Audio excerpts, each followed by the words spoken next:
नमस्कार, मैं हूँ शालिनी और आप देख रहे हैं BBN भव्य भारत न्यूज।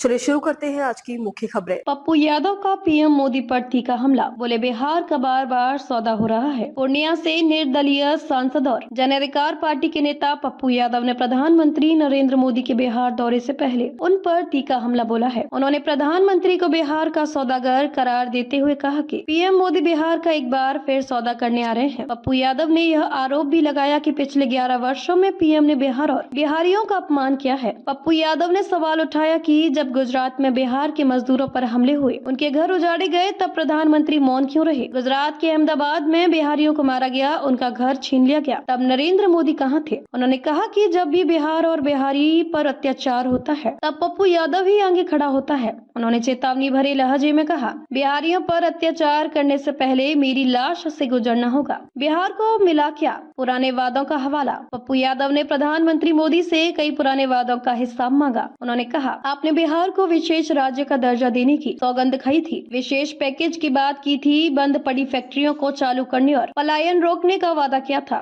इन वादों का क्या हुआ? उन्होंने आरोप लगाया कि केंद्र सरकार ने बिहार के साथ केवल चुनावी राजनीति की है और असल मुद्दों से आंख मूंद रखी है। बिहार की जनता के साथ धोखा हुआ है। उन्होंने दोहराया, कृषि, शिक्षा और रोजगार पर भी उठाए सवाल। सांसद ने बिहार में मक्का की कीमत को लेकर भी केंद्र पर निशाना साधा। पंजाब में मक्का 2500 रुपए प्रति क्विंटल बिक रहा है, जबकि बिहार में किसानों को सिर्फ 1600 से 1700 रुपए ही मिलते हैं। यह अन्याय नहीं तो क्या है? उन्होंने मांग की कि प्रधानमंत्री बिहार के किसानों के अधिकार और हिस्सेदारी की खुली घोषणा करें। शिक्षा व्यवस्था पर भी पप्पू यादव ने सवाल उठाते हुए कहा कि यूपीएससी, बीपीएससी और एसएससी जैसी परीक्षाओं में लगातार पेपर लीक हो रहा है और केंद्र सरकार चुप बैठी है। उन्होंने इन मामलों में सख्त कार्रवाई की मांग की। अग्निवीर योजना रद्द होनी चाहिए। पप्पू यादव ने अग्निवीर योजना को भी देश के युवाओं के भविष्य के खिलाफ बताया और इसे खत्म करने की मांग की। यह योजना युवाओं को भ्रम और बेरोजगारी में धकेल रही है। इससे सेना की गरिमा भी प्रभावित हो रही है। उन्होंने कहा कि प्रधानमंत्री को इस योजना की समीक्षा नहीं बल्कि इसे रद्द करने का फैसला लेना चाहिए। नीतीश कुमार की मांगों पर भी बोले। उन्होंने मुख्यमंत्री नीतीश कुमार की शिक्षा और विकास से जुड़ी मांगों पर पीएम मोदी को ध्यान देने की अपील की। अगर वाकई केंद्र सरकार बिहार को लेकर गंभीर है तो नीतीश कुमार की मांगों पर सकारात्मक जवाब दिया जाना चाहिए। पप्पू यादव का यह बयान बिहार में आगामी चुनावी माहौल को और तीखा कर सकता है। वे खुद को बिहारी हक और सम्मान की आवाज बताकर जनता के बीच मजबूत पकड़ बनाने की कोशिश में है। तो अभी तक के लिए इतना ही। मैं शालिनी आपसे विदा लेती हूँ। अगली खबर में